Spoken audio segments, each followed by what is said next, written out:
Le dernier jour du mois du consommant local a reçu une marque spéciale dans la cité de Kobourou. Miss Alidatou Yamasare a organisé une conférence de presse ce samedi sur l'art vestimentaire. Cette conférence qui a pour thème révéler l'Afrique à travers notre art vestimentaire, notre culture, nous permet de valoriser les tissus africains et le côté vestimentaire, artisanal et tout ce qui va dans la valorisation du continent africain en général.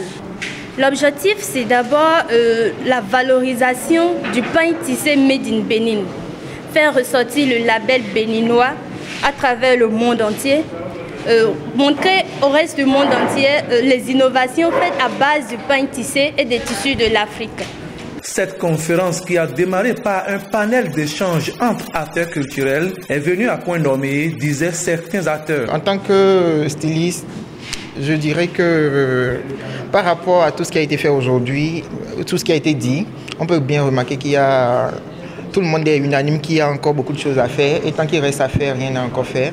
Et ce qui a été très important, c'est de voir à quel point tous les acteurs ont été impliqués et étaient prêts quand même pour un changement. Le style vestimentaire, je pense, comme on le dit, c'est déjà le miroir, la vitrine de la personnalité. Donc, quand on voit quelqu'un, sans même lui poser des questions, son style vestimentaire peut déjà permettre qu'on sache d'où est-ce qu'il vient, de quelle région il vient et quelle ethnie il représente.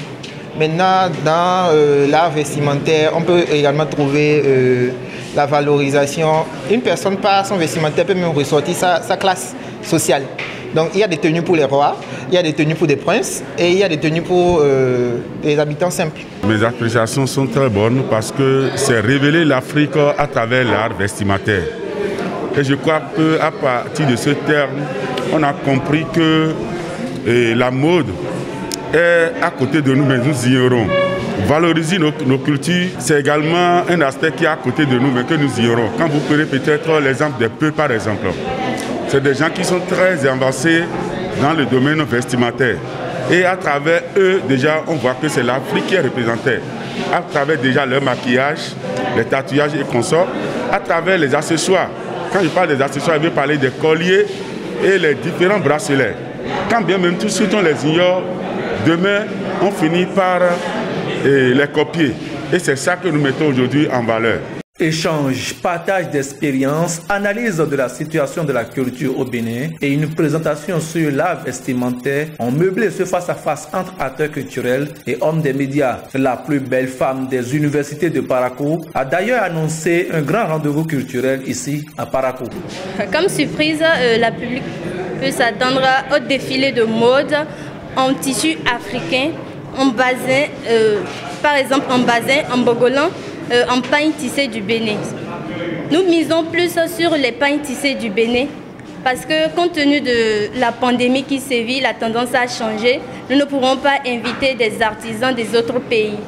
Nous ferons ça à huis clos entre griffes pour permettre aux Béninois d'accepter d'abord leur culture avant de vendre ça au reste du monde entier. Juste après cette conférence, c'est-à-dire le 6, 7 et 8 novembre, il y aura des expositions et ventes des objets d'art ici à HECM Parakou.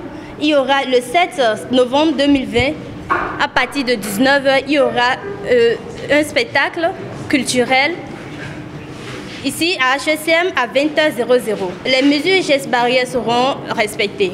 Il faut rappeler que le mois du consommant local est une initiative du gouvernement qui vise à susciter la consommation des produits locaux et l'investissement dans le Made in Bénin.